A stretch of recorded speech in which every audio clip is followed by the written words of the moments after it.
Boa noite, irmãos.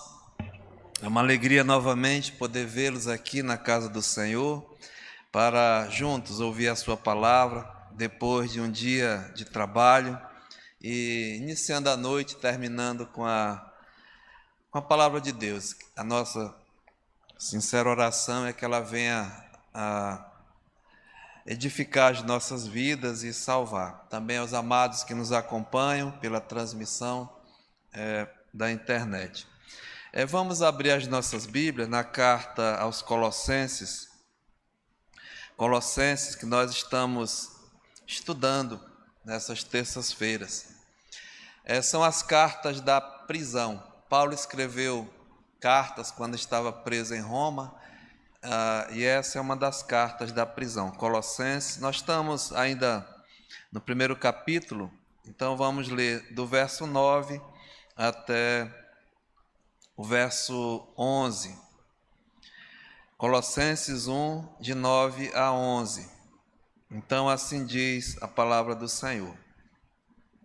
Por esta razão, também nós, desde o dia em que o ouvimos, não cessamos de orar por vós e de pedir que transbordeis de pleno conhecimento da sua vontade, em toda a sabedoria e entendimento espiritual, a fim de viverdes de modo digno do Senhor, para o seu inteiro agrado, frutificando em toda boa obra e crescendo no pleno conhecimento de Deus, sendo fortalecidos com todo o poder, segundo a força da sua glória, em toda perseverança e longanimidade, com alegria.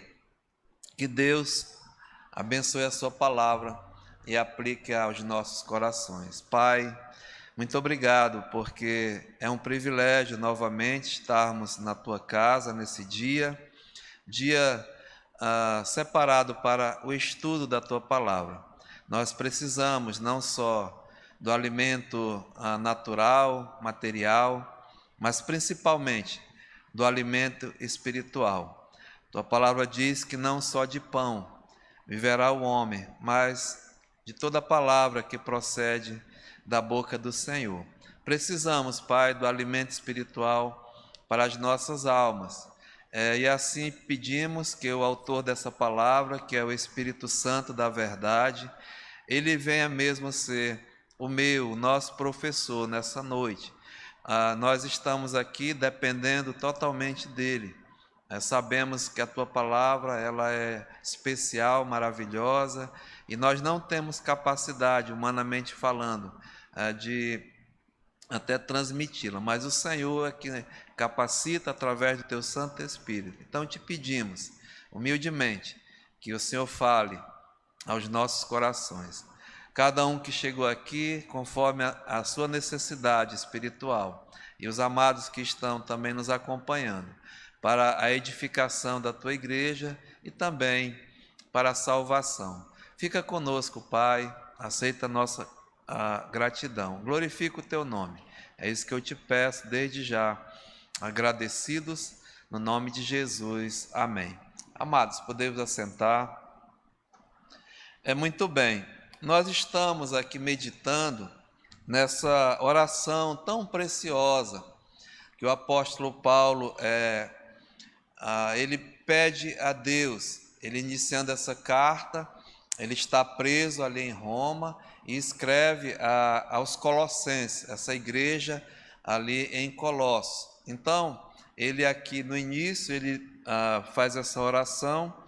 E no verso 9 ele diz, por esta razão, também nós, desde o dia em que o ouvimos, não cessamos de orar por vós. Que razão é essa? Paulo ouviu do pastor, do fundador da igreja, do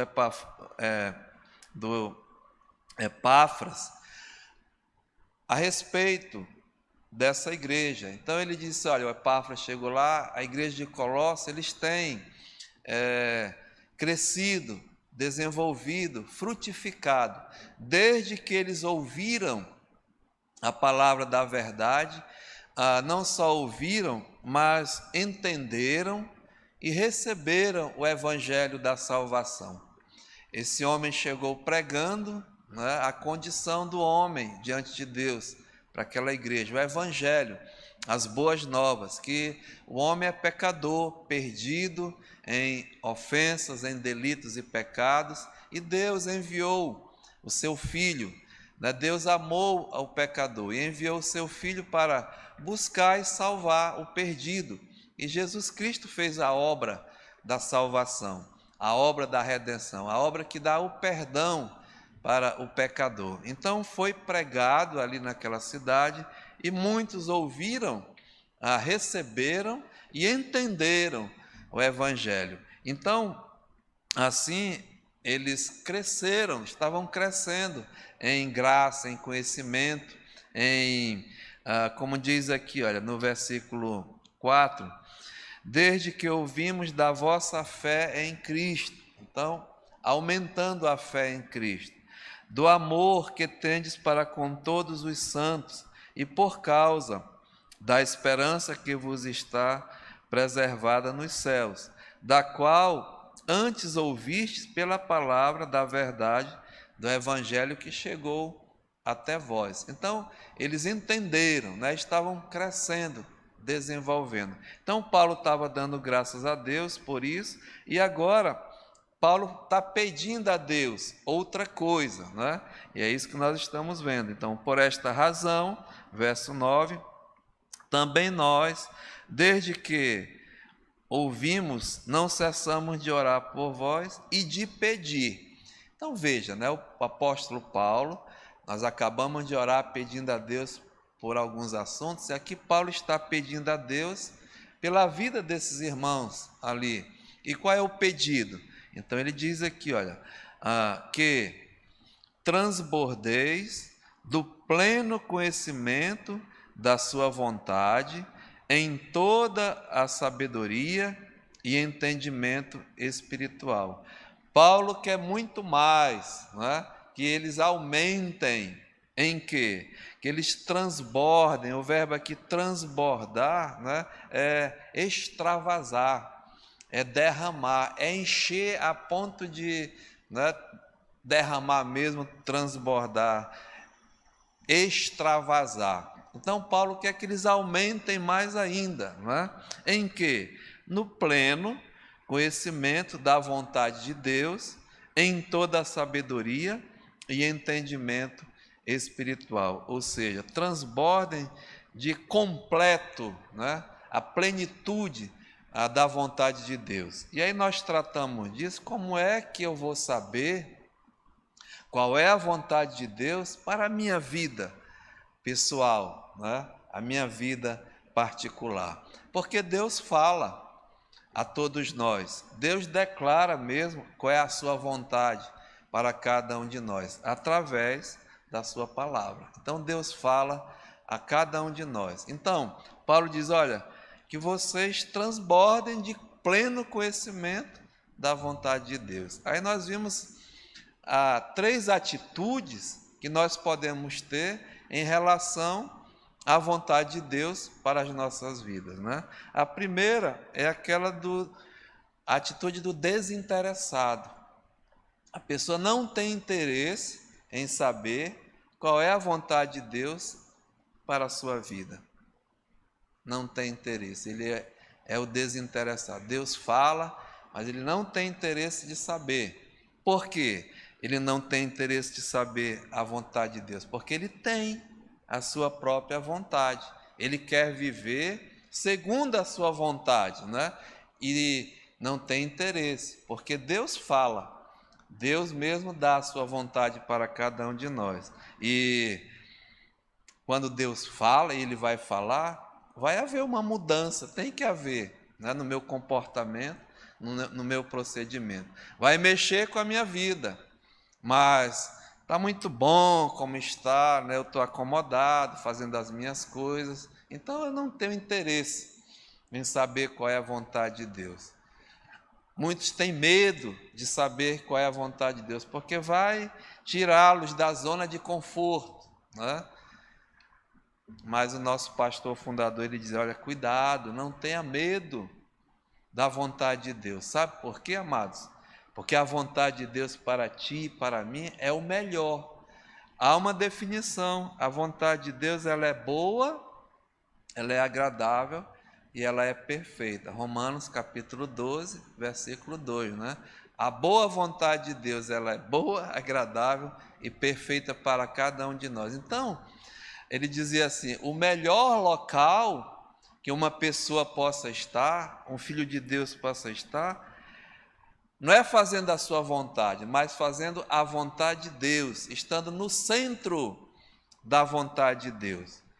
E não tenha medo da vontade de Deus. Aliás, tenha medo de estar fora da vontade de Deus. Então, nós vimos o desinteressado, né? A outra atitude é o desobediente. Ele sabe qual é a vontade de Deus para a sua vida, Deus fala através da sua palavra, mas ele é um desobediente. Ele não obedece à palavra de Deus, né? Ele prefere fazer a dele e desobedece. Nós vimos o exemplo de Jonas, né? Que Deus mandou ele ir para um lugar, ele foi para outro, totalmente diferente. Foi fazer a vontade dele. E é um perigo, né? Nós não obedecemos à vontade de Deus, sermos desobedientes. É perigoso, dá prejuízo e até é pavoroso. Jonas, né, deu prejuízo aonde ele estava, foi jogado fora no mar, né, do barco para o mar, foi pego por um peixe, ficou lá 3 dias no ventre, muito perigo. Mas ele reconheceu e depois foi fazer a vontade de Deus, mas teve que ter a lição, né? Então, há o desinteressado, há o desobediente e há o obediente, aquele que sabe qual é a vontade de Deus e obedece, né? É o dedicado, totalmente dedicado à vontade de Deus. Então, Paulo diz, olha, que vocês transbordem no pleno conhecimento da vontade de Deus, em sabedoria e entendimento espiritual. Para nós entendermos espiritualmente, as coisas de Deus, elas se discernem, né, através do Espírito Santo. E nós temos que ler a palavra para crescer, para ter sabedoria, para ter entendimento. Então, transbordando do pleno conhecimento da sua vontade, para quê? Não é? Qual o propósito disso? Aí Paulo ora, não é? O verso 10, ele diz, a fim, não é? Esse é o propósito de nós sabermos, termos pleno conhecimento da vontade de Deus. É para o quê? Para viver, para cumprir a vontade de Deus. Esse é o propósito que Deus quer de cada um de nós, que cumpramos, não é? Que obedeçamos a sua vontade. Então, é que nós possamos transbordar agora no pleno cumprimento da vontade de Deus. E Paulo bota aqui o propósito. 3 coisas, né, que ele pede, olha. Primeira, a fim de viverdes de modo digno do Senhor. A segunda coisa, para viverdes o seu inteiro agrado, não é? E a terceira coisa, para viverdes frutificando em toda a boa obra. Então é esse o pedido do Paulo, que os irmãos possam, né, cumprir a vontade de Deus. E aqui Deus dá a vontade dele, né, para cada um. Viver de um modo digno do Senhor. Sabe, amados, Paulo está orando a essas pessoas aqui, que ele identifica, olha aqui no versículo 2 do capítulo 1, né? Olha, o verso 1, Paulo, né, o apóstolo de Cristo Jesus, por vontade de Deus e o irmão Timóteo, a quem é endereçada a carta? Aos santos e fiéis irmãos em Cristo que se encontram em Colossos. Então, havia uma população nessa cidade de Colossos, Mas a carta aqui não é para aquela população em geral, é para um povo específico, não é? A quem Paulo chama os santos e fiéis irmãos em Cristo. Porque ali naquela cidade havia a população ali estava dividida em dois grupos: os em Cristo Jesus e os sem Cristo Jesus. Assim está o mundo que nós vivemos hoje. Só tem dois tipos de pessoas. Pode ser, lógico, né, várias nacionalidades, povos, mas dentre esses há dois tipos de pessoas: os que estão em Cristo Jesus e os que estão sem Cristo. Sabe por que eu digo isso, amados? Porque eu estou falando espiritualmente, né? A palavra de Deus ela é bem clara. Então, a esses santos e fiéis, por que Paulo os chama assim? Porque agora, né, eles pertencem ao povo de Deus, aos que estão em Cristo Jesus. Se você vê aqui no versículo 13, ele mostra isso. Como é que eles passaram a ser santos, se tornaram santos em Cristo Jesus. Então diz assim, olha, verso 13. Ele quem? Está falando de Jesus Cristo. Né? Nós vamos ver mais adiante aqui, é uma exaltação à pessoa do nosso Senhor. E diz, olha, Ele nos libertou do império das trevas e nos transportou para o reino do Filho do seu amor, no qual temos a redenção e a remissão dos pecados. Então veja, Paulo está dizendo que ele quem? Jesus Cristo, nos libertou do império das trevas e nos transportou para o reino do Filho do seu amor. Então, amados, em outras palavras, Paulo está dizendo, olha, vocês estavam, né, pertenciam a um reino. Que reino? Ao reino das trevas, ao império das trevas, no qual tem um rei, né, que é espiritualmente falando, é o diabo, Satanás, ele é o imperador. Então Paulo está dizendo, olha, que Jesus Cristo nos libertou desse império, né, e nos transportou para outro império, para o reino do Filho do seu amor. E isso é uma obra exclusivamente de Deus. É Deus que tem o poder de tirar, né, de resgatar alguém que está debaixo do império de Satanás para o reino do Filho do seu amor.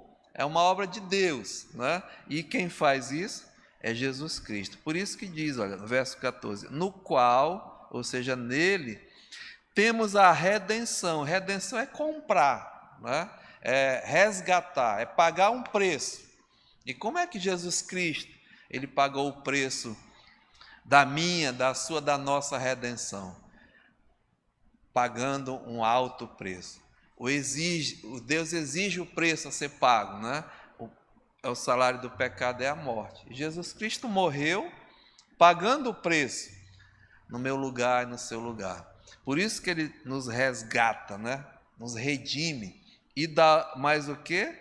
A remissão dos pecados, dá o perdão dos pecados. Então é o transporte do reino das trevas para o reino do Filho do seu amor. E a essas pessoas que são resgatadas, né, são redimidas, dá-se o nome de santo. Santo é alguém que foi separado, né, tirado de um local e deixado, né, tirado e santificado, separado para outra coisa. Então, por isso que fala aos santos e fiéis irmãos em Cristo Jesus. E a essas pessoas, Paulo está dizendo que nós devemos agora viver, né, em outro reino, de um outro modo. Aí ele diz aqui, olha, viver, verso 10, de um modo digno do Senhor, ou seja, é o nosso andar. Digno é honrar. E nas cartas do apóstolo Paulo às igrejas, ele sempre exorta, né? Filipenses 1:27, ele diz: vivei, acima de tudo, por modo digno do evangelho de Cristo. Efésios 4:1, ele diz: eu, Paulo, prisioneiro em Cristo Jesus, rogo-vos que andeis de um modo digno da vocação a que fostes chamados. Ou seja, amados, aqui está tratando da santificação, né? É o andar diferente, é um andar digno. E a outra coisa que nós vimos é a segunda pedido, né? Diz aqui, olha, para o seu inteiro agrado. Agora é viver para agradar a Deus, não mais agradar a mim mesmo, né? Mas agradar realmente a Deus. E semana passada nós tratamos isso. O fim principal do homem. Porque você fomos criados por Deus para agradar ao Senhor, para glorificar ao nosso Deus. E vimos muito isso, né? Mas o tempo está indo e eu queria entrar na terceira coisa, no terceiro pedido de Paulo. Ele diz, né? A fim de viver de modo digno do Senhor, para o seu inteiro agrado. É a santificação. Porque essa santificação, o que é, né? É a parte prática da salvação. Eu vou a cada dia, né? Separando, santificando, andando para agradar ao Senhor. E a outra parte da santificação é a frutificação. Diz aqui, olha, frutificando em toda a boa obra. Sabe, meus amados, necessariamente, escute bem, necessariamente é imperativo que o santo, essa pessoa aqui que foi salvo por Jesus Cristo, né, ele frutifique, ele dê frutos, ou seja, a prova que você e qualquer um que se diz que é filho de Deus, né, que proclama que é um cristão, é que ele está em santificação e em frutificação. Não só santificando, mas frutificando. Ou seja, é imperativo. É a prova que eu e você somos crentes, não é de falar, eu aceitei Jesus, eu sou da igreja tal, eu sou crente, eu sou aquilo outro. Não, não é só falar, mas é fazer, né? É agir, ou seja, é frutificar. Então, nas próprias palavras de Jesus Cristo, olha o que o Senhor Jesus diz. Abra sua Bíblia no Evangelho de João, no capítulo 16 e no versículo 15. Olha o que Jesus falou aqui. Isso aqui é maravilhoso. João, capítulo 15 e versículo 16. É para nos animar também até hoje à noite, nos desafiar. Olha o que Jesus diz. Não foste vós que me escolhestes a mim. Vocês estão ouvindo o que ele disse? Não foste vós que me escolhestes a mim. Pelo contrário, né? Eu vos escolhi a vós outros. Então, se sinta um abençoado, um privilegiado de Cristo ter te escolhido, ter chamado você. Ele diz, eu chamei-te pelo teu nome, tu és meu. Jesus diz que as minhas ovelhas eu as conheço, cada uma, chamo-as pelo nome, e elas vêm e elas me seguem. Mas tem um propósito para isso, tem um desafio, né? Olha o que ele diz. Eu vos escolhi a vós outros e vos designei. Ou seja, ele deu uma ordem, é um imperativo. Nós estamos orando, Paulo está orando e pedindo que nós transbordemos do quê? Do pleno conhecimento da vontade de Deus para obedecermos, né? Para cumprirmos. Então, o Filho de Deus ele tem que obedecer ao Senhor. E qual é a ordem aqui? Designei para que vades, né? E fazer o quê? e deis frutos, tá vendo? E tem mais, né? E que o vosso fruto permaneça. Então, veja bem, é imperativo, né? Todo filho de Deus, ele tem que fazer o quê? Produzir. Produzir o quê? Frutos. Aliás, Jesus,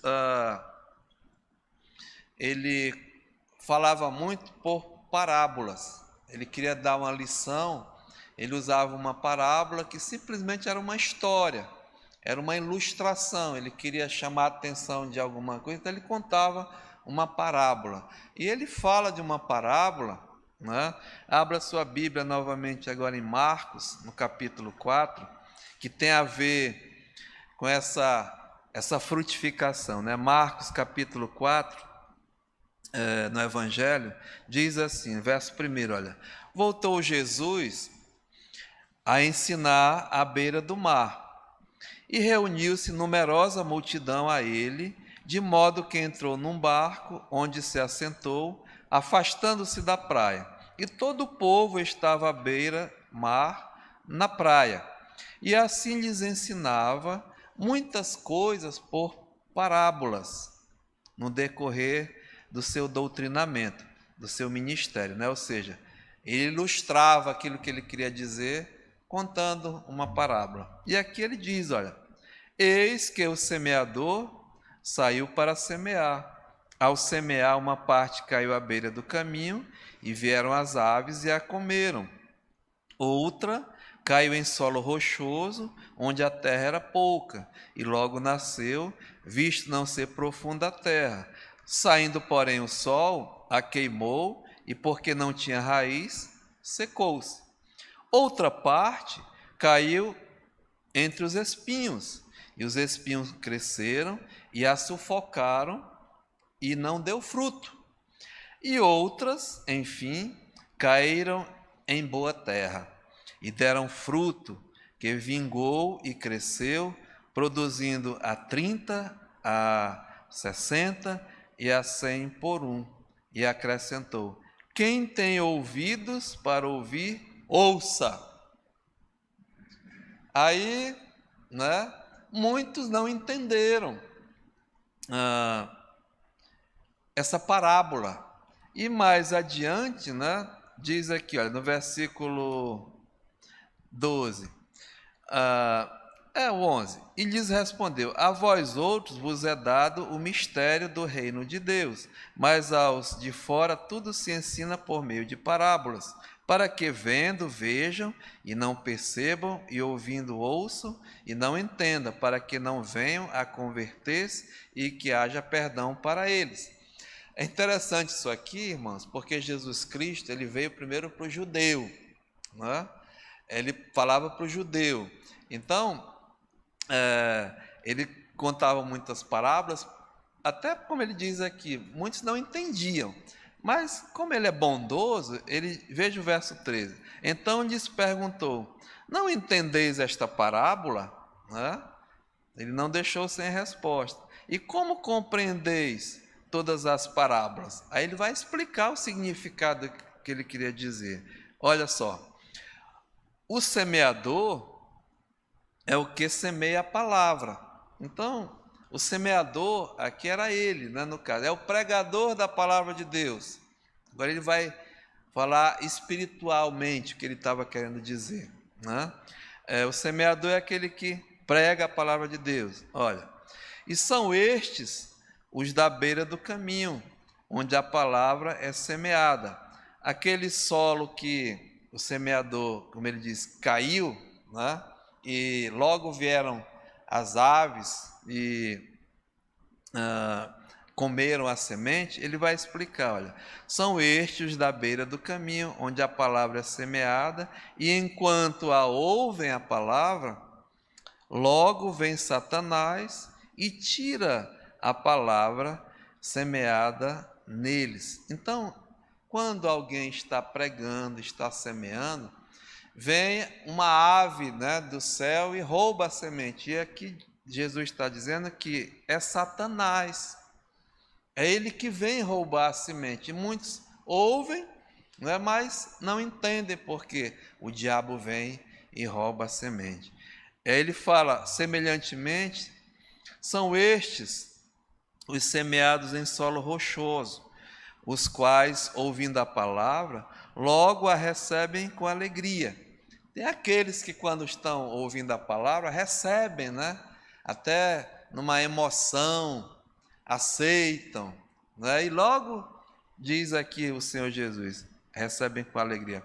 Mas eles não têm raiz em si mesmos, sendo antes de pouca duração, em lhe chegando a angústia ou a perseguição por causa da palavra, logo se escandalizam.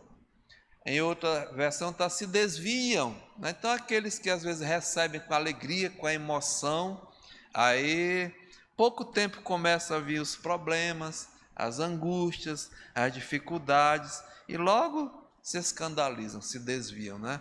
Então Jesus está comparando aquele que nasceu no solo rochoso, né?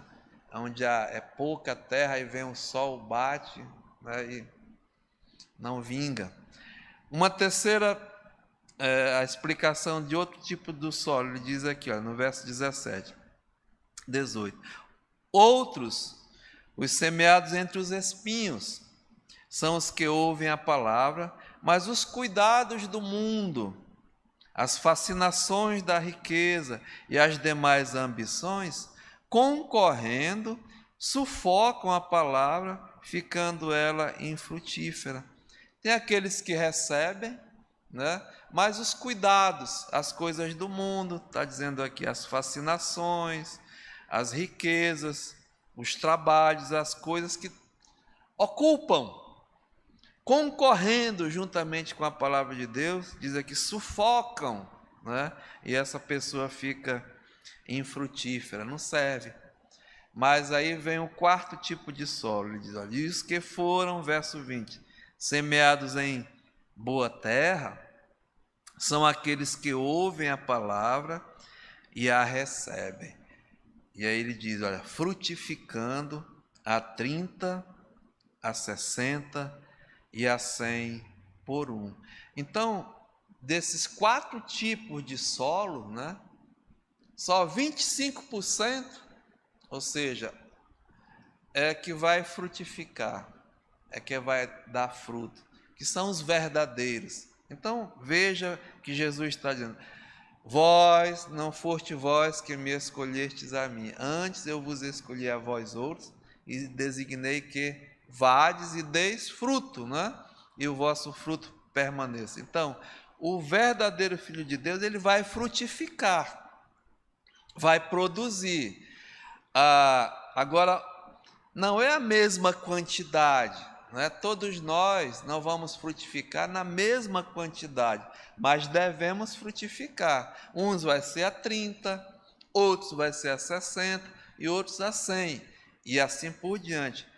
O importante é que vai frutificar. Agora lembre de uma coisa, né? O Senhor Jesus, aqui em João, olha só, no capítulo 15, veja aqui, Evangelho de João, capítulo 15, ele diz outra coisa interessante a respeito da frutificação. Olha só, João 15, 1. Ele diz assim, olha, eu sou a videira verdadeira, né? E meu pai é o agricultor. Todo ramo que estando em mim e não der fruto, ele faz o quê? Ele o corta, né? Então Jesus é o agricultor, aliás, Deus é o agricultor, o Pai, Jesus é a videira verdadeira e nós somos os ramos que estão enxertados na videira. E ele diz, né? Quem estiver em mim, ou diz que está em mim e não der fruto, o que acontece? Ele é cortado.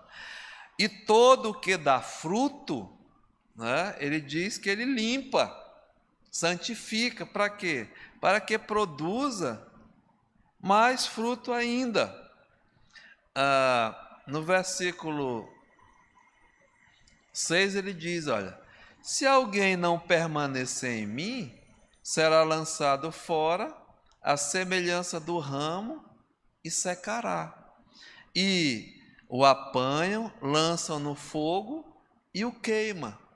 Se permanecerdes em mim, e as minhas palavras permanecerem em vós, pedireis e o que quiserdes, e vos será feito.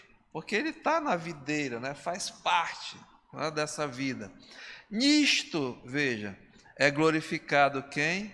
O meu Pai, em que deis muito fruto, e assim vos tornareis os meus discípulos. Então, amados, o que Paulo está pedindo aqui em oração é que aumentem, né? Mais e mais, que produzam frutos, né? Frutificando. É necessário, né? Que ele frutifique, que ele produza. Aliás, mais ainda, né? Abra sua Bíblia em Efésios, no capítulo 8. Efésios, capítulo 8. Aliás, Efésios capítulo 2 e o versículo 8, né? Efésios 2, 8. Olha o que diz aqui. Está falando do santo, do Filho de Deus, olha. Porque pela graça sois salvos, nós somos salvos pela graça de Deus, né? E é mediante a fé. E ele diz, isto não vem de vós, é um dom de Deus. Então a salvação é pela graça de Deus, mediante a nossa fé em Cristo, e é um presente de Deus. Ele nos dá a fé para nós crermos que Ele é o nosso Salvador. E ele diz no verso 9, olha, não de obras, para que ninguém se glorie. Deus não aceita nenhuma obra minha ou sua em relação à salvação. Eu fazer alguma coisa para ser salvo. Não é por obras do homem, né? Nós não somos justificados diante de Deus por obras. Aliás, ninguém é justificado diante de Deus pelas obras. Aliás, a Bíblia diz que as nossas obras, as nossas justiças, fede, viu? Diante de Deus, é como trapo de imundície. Obras que às vezes a gente pensa que fazer para salvação. Eu já ouvi de muita gente falando, olha, faça aquilo outro. Fazendo assim você vai, né, comprar um pedacinho do céu. É uma blasfêmia isso, porque a Bíblia diz que Deus não aceita obra para a salvação, a não ser a que Cristo já fez por nós. E nós temos que acreditar. Agora, uma vez salvos, aí veja como muda totalmente aqui. O verso 10, olha. Pois somos feitura dele, feitura de Cristo, né? Criados em Cristo Jesus. Olha o verbo aqui, né? A preposição para as boas obras, as quais Deus de antemão preparou para que andássemos nelas. Então, veja como tem sentido a oração que o apóstolo Paulo está fazendo àquela igreja. Olha, irmãos, né? Eu quero que aumente mais e mais a vossa frutificação, né, em toda a boa obra. Fazer as coisas para Deus, fazer realmente a obra de Deus, frutificando. E olha uma coisa interessante. Uma árvore, né, tem o galho e o galho produz o fruto. Mas quem é que come do fruto? Quem é que se aproveita desse fruto? É a árvore? É o galho? São pessoas, né, que comem aquele fruto especial. Então nós devemos frutificar para Deus, mas quem vai comer o fruto que você e que eu produz são outras pessoas que vão ser beneficiados, né? E na obra de Deus, na seara de Deus, irmãos, qual é o nosso fruto? A Bíblia fala de frutos espirituais, né? Abra sua Bíblia em Gálatas capítulo 5, Gálatas capítulo 5, e no versículo 22, diz assim, olha, mas o fruto do Espírito, né, do Espírito Santo, é Aí diz aqui, olha, amor, alegria, paz, longanimidade, benignidade, bondade, fidelidade, mansidão e domínio próprio.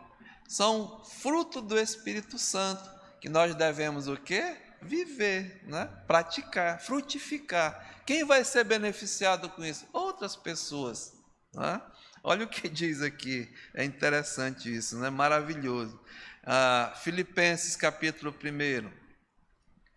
Filipenses capítulo 1, versículo 11.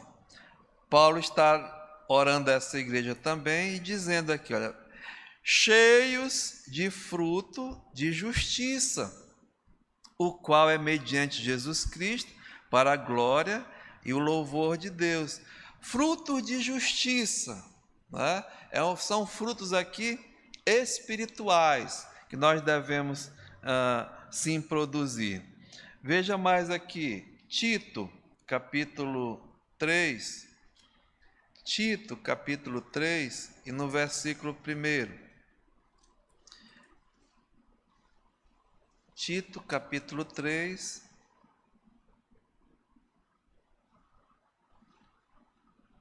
e verso 1. Olha, lembra-lhes que se sujeitem aos que governam, às autoridades, sejam obedientes, estejam prontos para toda boa obra, né? Nós devemos estar prontos para produzir, para realmente frutificar.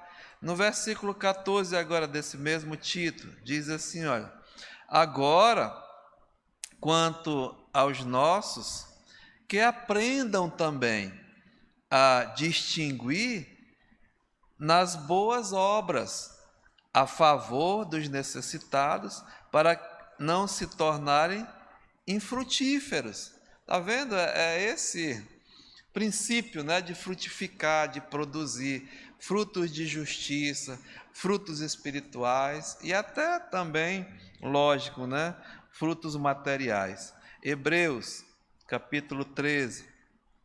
Hebreus, capítulo 13, versículo 20, diz assim, ora, Hebreus 13, 20, o Deus da paz, que tornou a trazer dentre os mortos a Jesus nosso Senhor, o grande pastor das ovelhas, pelo sangue da eterna aliança, vos aperfeiçoe em todo bem, né?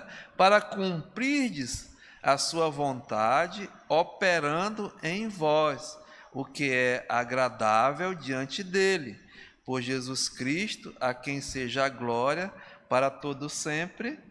Amém. Olha que maravilha, irmãos. Nós devemos o quê? Frutificar, né? Produzir. Para quem? Para o nosso Deus, para o nosso Senhor, né? Veja mais, 2 Pedro, mais um pouquinho adiante.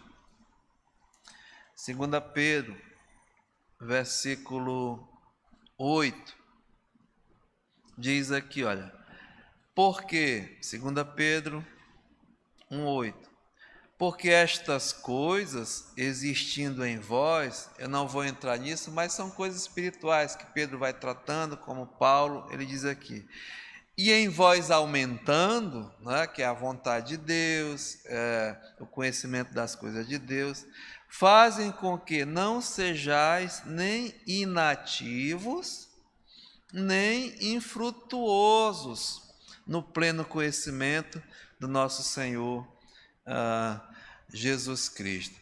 Então, amados, a lição para nós hoje à noite, né, a oração desse homem, Paulo, volte lá, ele diz assim, né, versículo 10, olha, eu estou orando a Deus pedindo que vocês transbordem no pleno conhecimento da vontade dele para cumprir, né, essa vontade de Deus, que é viver de um modo digno do Senhor, viver para o seu inteiro agrado, ou seja, né, para andar e agradar a Deus e frutificando em toda boa obra, né, para realmente frutificar.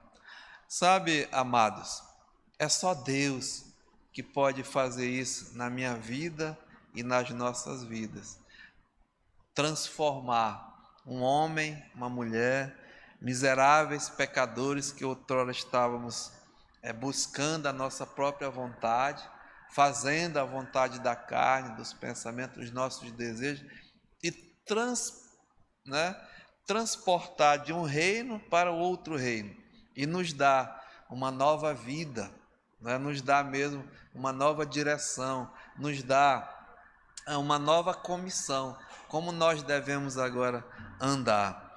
E a prova que eu e você, meu amado, somos realmente filhos de Deus é que estamos, frutificando, desenvolvendo. E sabe, diz assim a palavra de Deus: produzir frutos dignos de arrependimento. Nós vamos frutificar quando nós nos arrependemos das coisas erradas, do nosso procedimento que nós estamos fazendo, ou seja, é uma mudança, de pensamento, é uma mudança de opinião para um novo procedimento, uma nova direção nas nossas vidas. E só quem pode dar isso é Cristo. Não pensa que você pode, eu vou mudar, eu vou fazer isso, eu vou fazer aquilo. Você não vai, não. Agora, Cristo pode mudar a sua vida, como um dia Ele mudou a minha. Outrora eu andava atrás, fazendo as minhas vontades, aquilo que eu queria, os meus pensamentos, meus projetos, os meus planos.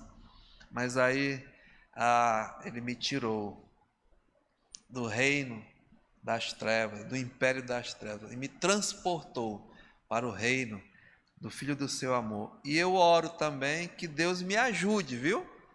Assim como Paulo está pedindo, que eu possa viver de modo digno para o Senhor, viver para o seu inteiro agrado e frutificando em toda a boa obra. E quem vai ser beneficiado, amado? Os outros, as outras pessoas que estão ao meu redor, Você vai ser um instrumento, vai produzir frutos para a salvação e para a edificação. E é isso que Paulo está pedindo aqui, para cada um individualmente, Que Deus nos ajude, a produzir frutos dignos de justiça. Pai, muito obrigado, Senhor, nessa noite, pela Tua palavra que nos desafia mais uma vez. Nós fomos salvos pelo Senhor. O Senhor nos chamou, o Senhor mesmo nos escolheu e deu uma ordem, designou para que nós iremos, para nós irmos, para que vades e deis fruto, e o vosso fruto permaneça. Entendendo, Pai, que eu vou frutificar e outros vão se beneficiar dos frutos que nós vamos produzir, seja para a salvação, seja para a edificação, seja mesmo para o engrandecimento do Teu reino. Muito obrigado, Pai, nessa noite, e ajuda cada um que chegou aqui a realmente entender aquilo que o Senhor quer para cada um de nós, para as nossas vidas. Entrego, Pai, cada vida aqui em Tuas mãos. Faça uma obra e aceita a nossa gratidão. No nome de Jesus, amém. Muito bem, amados, muito obrigado pela sua presença, os amados que estão nos acompanhando também. Uma boa noite, que Deus nos abençoe.